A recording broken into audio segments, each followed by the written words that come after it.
name is Foltyn. I'm a group leader at FreeMind. I've been with the company for a long time, around 14 years. And today I want to talk about grant writing in the era of AI. And when I say AI, of course, I mean transformer-based LLMs. They've been exploding in the last 3 years. We all use them, and so do we. In the last 2.5 years, 3 years, we have been gradually implementing AI tools into our workflow, gradually, slowly, starting with, more mundane documents, not the base scientific documents. But we've accumulated a lot of knowledge in that area, and we would like to share a little bit of our experience about the pros and cons, give you some tips, what are the challenges, and hopefully it will be a productive discussion. But first, let's talk about our expertise at FreeMind. Now, at FreeMind, as you know, we help the biotech industry secure grants and contracts. As I said, I've been with the company for 14 years. And a few years back, a high school friend of mine co-founded a startup. And he said to me, I was very flattered, you're an experienced consultant, you know how to spot good science, and can you help us assess our R&D plan? And of course I helped them. I was very flattered. But it made me think, and it made me realize that what we as consultants see as good science is basically good science in the eyes of the reviewers. We really focus on the reviewers, so much so that I had even a bias in that sense. Because no matter how good the underlying science is, at the end of the day, a reviewer has to give it good enough scores for the application to win. Now, reviewers use known criteria, but they use a lot of unwritten rules, and they have a lot of unknown expectations, or not unknown, but unwritten expectations. Those unwritten rules are numerous, and they aren't spelled out anywhere.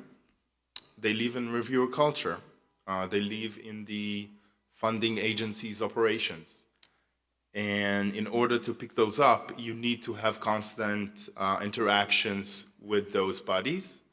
And luckily at FreeMind, this is what we do on a daily basis. I'll give you one example. I don't want to disclose too many trade secrets. How do you present the milestones? Okay.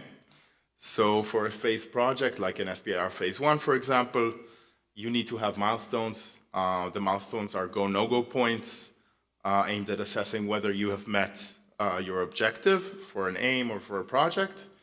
And it's common knowledge that milestones need to be quantitative, right? They're go-no-go points. The second thing is that they need to be justified. They represent the success of your project, right? Or a metric for success. And if you ask an AI model, it will spit out something that rhymes with that, with a lot of fluff, of course. But one small, or one, not small, but one significant unwritten rule that we have with milestones is that we will tell clients to make sure that the milestones aren't overambitious, that they are conservative.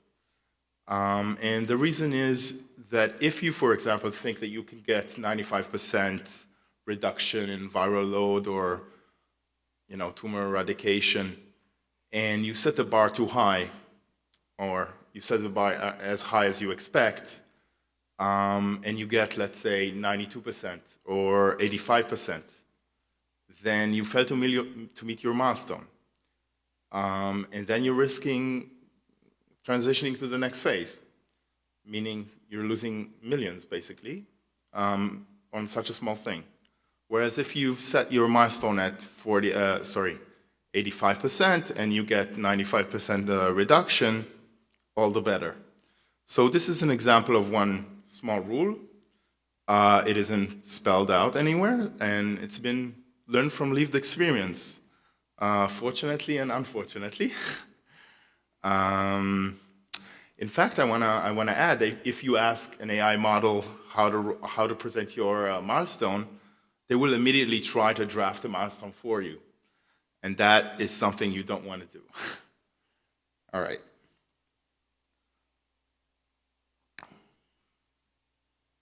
Okay.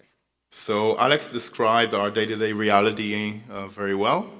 It's the grant cycle reality.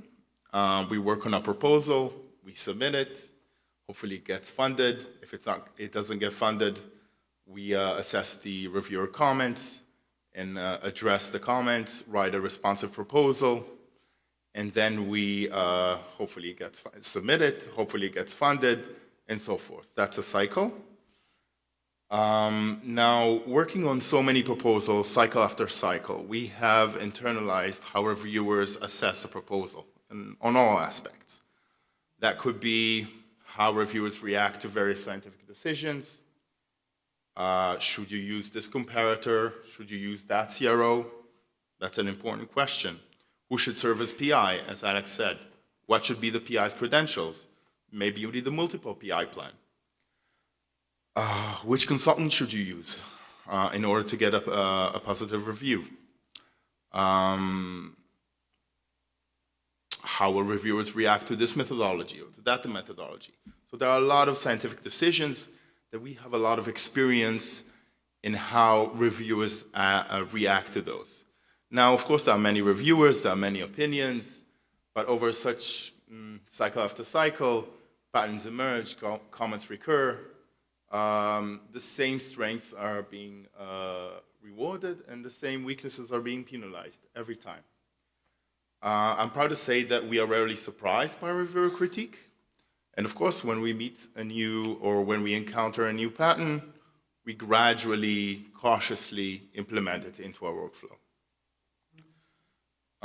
A consultant at FreeMind was trained on exemplary proposals from day one. The average FreeMind consultant has worked on hundreds of applications, analyzed the summary statements, helps to strategically address those comments, as I said, to create, together with the client, a responsive document or a responsive proposal. And that gives us, the consultants, a very tangible feel of the quality of each aspect of the proposal and how a proposal should be presented, how it should be written. And that's very important. I think that's a big part of our added value. Sorry, just a sec.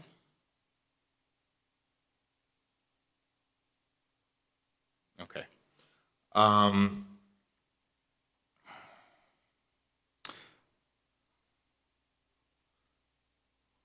Okay, so one important thing is that a lot of these unwritten rules is something that we've picked up a long time ago, and we pass those from one generation to the other. We've been doing this for over 20 years, so I can say generation, that's all right. And I want to stress that no AI model has this experience, no AI model has this specialized know-how in this niche domain, no AI has this training data, and no AI has this accumulated knowledge that we have accumulated over the years. One nice example for me is negotiations. Let's say we have submitted a proposal, it got a very high impact score, and you're summoned by the PO for negotiations. It sounds right. It sounds nice, right? Negotiations, you negotiate.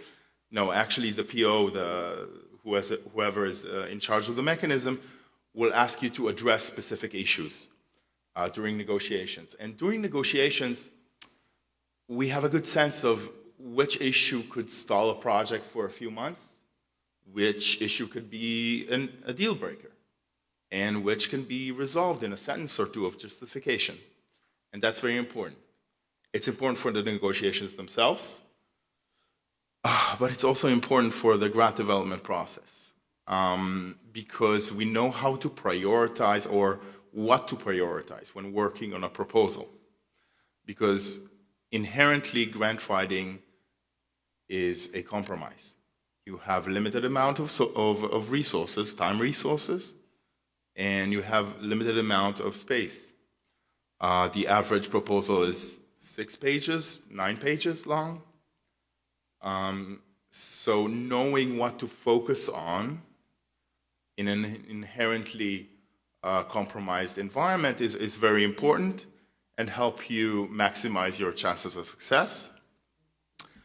And this accumulated know-how that we have gathered over the past 20-something years, together with our truly amazing human resources, consultants and strategies alike, also the management, with the professionalism, dedication, but most importantly, passion for science, passion for innovative science. This is why we chose this career path. This is why I'm here on this stand. And at the end of the day, this subsequently formed FreeMind's institutional memory. And together, day by day, we are taming the AI tiger. Not slowly, but surely. Okay, now let's talk about the benefits of using AI. The output is text, so why not, right? Many of those pros are quite obvious. They help you automate repetitive tasks. They save a lot of time. From a craftsmanship perspective, we're talking about lists of abbreviations, formatting tasks, creating scaffolds for documents, such as abstracts, facilities, etc. Another important point that is well known, processing large data sets and analyzing data from large amounts of publication. This has become more and more important in our workflow. We are now able to extract data and to analyze data from much broader body of work. So if in the past, for example, reading 4 articles would have taken us, a day or 2, maybe even 3, today, very fast, in less than, in an hour or so, we can analyze 20, 30 publications. And at the end of the day, this helps us create a more complex application or go into higher resolution in our application development process. So the time saving here is very important, but it's not the time saving itself. It allows us to use more sources that would have been time prohibitive in the past. The third benefit of AI, editing tasks, right? Summarizing, rephrasing. It does a decent job. I must say that we do a better job. I think that you would all say that in your own domain, you do a better job than an AI model. But it would be a bad decision not to use AI for that.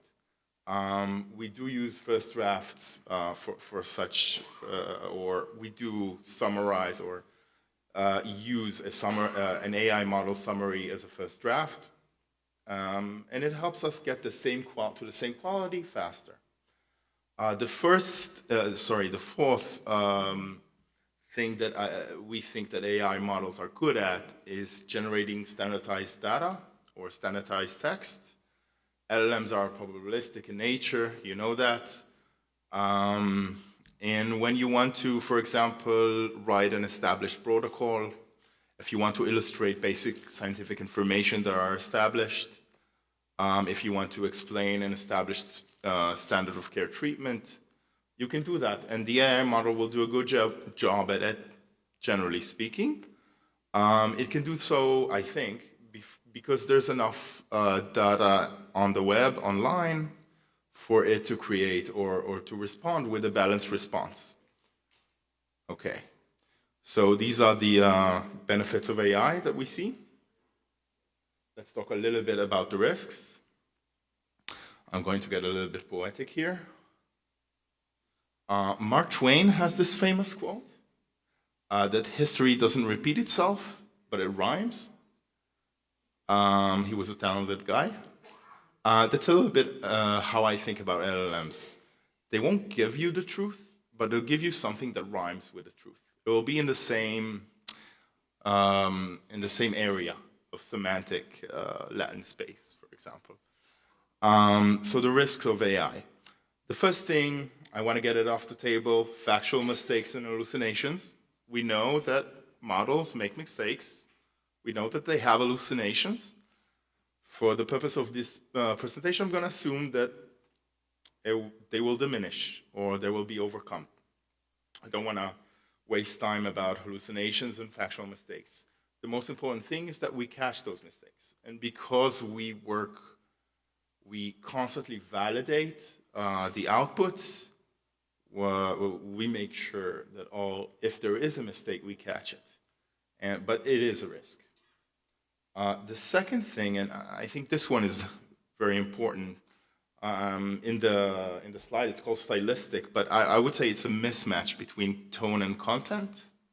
You'll get repetitive language, circular language that seems to go nowhere, use of overdramatic language, a tendency to be too explicit when an implicit statement is needed, over and under justification.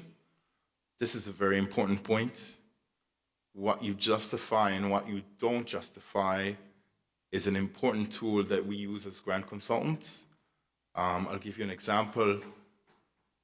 If you do not justify something that, in most cases you would want to justify something relatively basic, it can signal to the reviewer respect, that you're basically saying to them, I don't need to teach you about NMDA receptors. I don't need to teach you about checkpoint inhibitors, for example. You know that. I'll get straight to the point. It shows professionalism. And this is a tool that we use, and AI model is very bad at it, I must say. So this is an example. The basic idea is that there's a mismatch between the significance of what it describes, the model describes, and the action itself. One example of this is that 2 years ago, we got this, we were working on an IND submission proposal, and we got this output. I'll read it to you. We will utilize a systematic approach to regulatory filing, addressing the core fundamental challenge in regulatory science by submission of an IND to the FDA. Now, it's true, but all this grandiose language about it doesn't make sense. It's eerie, it's weird. And we'll talk about that a little bit. The third risk, I would say, is to prioritize the important from the excessive. The responses of AI models have a lot of fluff, and it's often very hard to distill the core message, the core idea. Now, another point or another risk, we talked about the probabilistic nature of LLMs. They could be good for generating standardized text, but they reward mediocrity. That's the definition of mediocrity, right? They give you the next most probable word, and that's the last thing you want with your grant. You want your grant to shine. You want your grant to be perceived as unique. And especially when innovation plays a key role, the last thing you want is mediocrity. The last one I would say is psychophancy. I hope I pronounced it well. Basically, the LLM is a yes man. LLMs prioritize user agreement. They'll give you a response for a question, and then if you're not satisfied with it, you're not sure, you'll try to question the rationale behind it. And the model will immediately side with your implicit position. And this makes it very hard to get an objective anchor and to understand what is the real objective analysis that the model has done. Obviously, it involves a lot of confirmation bias. It creates a dangerous echo chamber. The model will not challenge your flawed strategy, if it is flawed. And sometimes will instead even find reason to double down on your implied positions. I'm being very emotional about this because as a grant writer, I must say, or a grant consultant, critical thinking is our tool. We are constantly challenging your scientific assumptions. And this is a big part of what we do. and we're proud of that. I would even say that it's a part of my personality. I like to be critical. I like to say what's wrong. I like to be pessimistic about stuff and think that things can be better or could be improved. So that's something the model is really bad at, and I want to say that. Okay, so we talked about 5 or 6 risks. I want to just say that basically I think that these risks represent a few instances of an infinite pool of ways AI can go wrong. And let me show you this, but in order to do that, I'll go back to federal reviewers. We'll talk a little bit about the NIH, the biggest funding body for life sciences. After 2.5 years of AI use and grants, the NIH finally spoke up and issued a notice. You can see it here in the presentation. Now, most of the attention was directed at the limitation for 6 applications per PI, obviously. And the NIH language was dry and formal. It spoke of thought homogeneity. But in academia, in the Center for Scientific Review, where they review applications, there were a lot of complaints about applications that looked perfectly structured at first glance, but sounded hollow, that they basically said nothing. They lacked the researcher's voice. They lacked the scars, the idiosyncrasies of the scientific endeavor itself. Reviewers complained that many applications had a uniform tone. They sounded almost identical, so much so that they triggered discomfort. And that's why I wanted to show you this. The uncanny valley. Maybe you are familiar with it from robotics. It's a notion from the 70s from a Japanese investigator, or engineer, sorry. And the idea is that when something is human-like, like LLMs, that's what they do, it can create an eerie feeling when they come too close, but a little bit off to being human. This phenomenon describes our discomfort when human-like robots come close, but not quite to being human. You just have this feeling that something's off and not right. In the past few years, it's very obvious, I would say, that LLMs have extended this concept to text and subsequently to grants. Sorry. Okay. Hope it's not too eerie.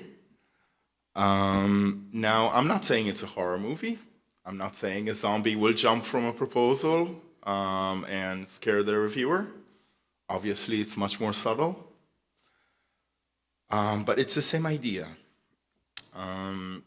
There's this eerie feeling that is elicited by a gap between a human attribute that the text has and subtle markers that reveal that it was generated by a machine. Prosthetic hands, for example, CGI, wax dolls. That's what's creepy about them is what is creepy about AI-generated grants if it's not handled with care. That's my argument, and I'm saying this because I don't want to say that there are just 5 risks. There are not 5 risks. There are numerous, infinite number of risks. And the risk is a mismatch between the tone and the actual significance. Okay.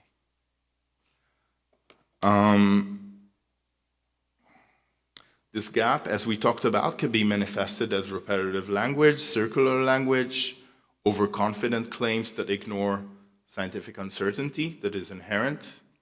Could be manifested as grandiose tone applied to routine scientific tasks like the IND we talked about. And since there are an infinite number of ways to deviate from the authentic or the familiar, the list is basically endless. In most cases, as I mentioned, you won't even be able to put your finger on it. You'll just have a sense that something is off. Now, the most important aspect of this is unique to grants, and that's why I want to talk about this notion that the human or the familiar to a reviewer is not just human, it's the field itself.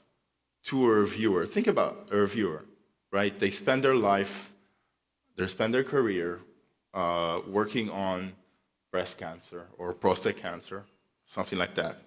And they volunteer to review applications in order to advance the knowledge.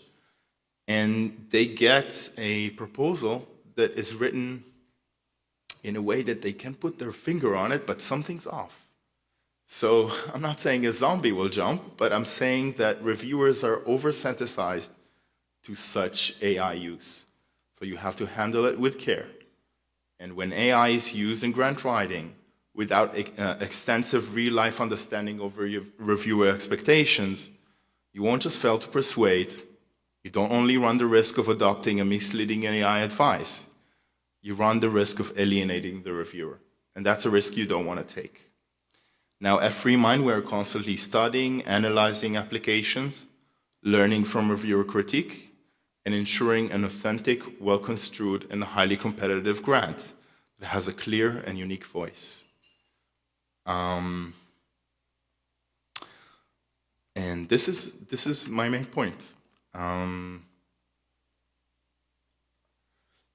So we have a classic working process. I'll briefly explain it or go over it. There's a preparation phase, as Alex described. We find the right aims, we find the right funding opportunity. Then we, the consultant, generate a first draft. We iterate with the client until we finalize everything, and there are auxiliary documents. Now, today, with our new enhanced working process, the steps are the same, but I must say the preparation, for example, is much longer. It's much more extensive, because the more you are prepared when generating a first draft, the less you'll avoid more errors downstream. The generation of the first draft itself takes much, it can be done much faster. If in the past it was, I would say 4 to 5 days, depends on the quality of the background material. Today we can do it in a few hours. But it's more complex than that. You need to be very careful, and we'll talk about that very soon. Okay, so this is, I'm very proud of this slide. This is how I feel about AI or working with AI in grants. On the green side, you see basically a canoe, right, with one pedal. So each time you have a stroke or you stroke it, you advance, but you also deviate. So that's the green one. If you're only using AI and you don't have the expertise, you advance and you drift. You advance and you drift. The way to do it, and we found that sweet spot, is that you advance, you drift a little bit, but you correct. You constantly correct the output. And in this way, you can create good quality material. So this is the rowboat metaphor, I would say. And the idea is that basically the time savings are immense, but the time savings allow you at the end of the day to focus on the higher end tasks. It's not that you can just create a lot of or just be more productive.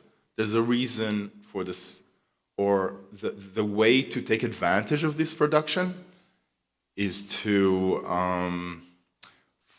allocate more time to focus on the real issues, the prioritization that we talked about.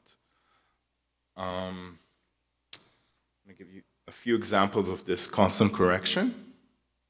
Oh, okay. So this is what I talked about. So the main takeaway for me, or for you as well, I think, is that AI-driven time savings allow for increased focus on higher-end tasks. The major productivity gains, to have major productivity gains while maintaining and even improving the quality of an application. Okay, so these are a few examples of me correcting the LLM model that we use. We have a dedicated model. I sound a little bit like my grandmother here. So I give you a few examples. I try to de-identify and make them as generic as possible, not to disclose anything proprietary. So when you claim X, make sure you're aware of the state of the art and other emerging technologies in the fields such as X and Y and Z. When you say leveraging recent advances in X about Y, please mention the specific sought-after activity. Each time you claim something is innovative, please clearly explain the innovation itself. Please clearly explain the X data unless obvious to a person skilled in the art. Please do not use bullet points, only titles and text. So this is one example. The others run along the same lines. So you see that I'm constantly correcting the model's outputs. And what I want to claim is that, okay, so where are we? Why do we need to constantly correct it, and what do we do? How do I correct it? Interestingly, when we are correcting as consultant an AI model, we utilize the same type of comments and expertise that we have accumulated over time, and that we exert when working with clients. We ask the same questions, we emphasize the same points, and basically I'm saying that our expertise is embedded in our AI-enhanced process. There's no way to differentiate the two. Okay. So LLM is an engine to us. It's not a writer, it's not a ghostwriter. We still hold the wheel. And the question is not whether or not to use AI, but who should guide it. It's a powerful tool, you need to use it, but you need to use it with care, because there are a lot of risks, which I just enumerated. I would say that we have found the sweet spot, AI accelerated productivity, guided by over 20 years of reviewer insight and grantsmanship experience. And also, I want to say something about our team. We are very tech savvy. We have an internal AI team that constantly help our consultants to be more tech savvy and work with AI better with each day. And we sit in this, or we are situated in this intersection where we have so much domain expertise and we have the advantage in our specific niche domain. But at the same time, we are improving our AI capabilities, constantly improving those as well, in order to gain, not just productivity, but quality gains. And that's it. Thank you very much.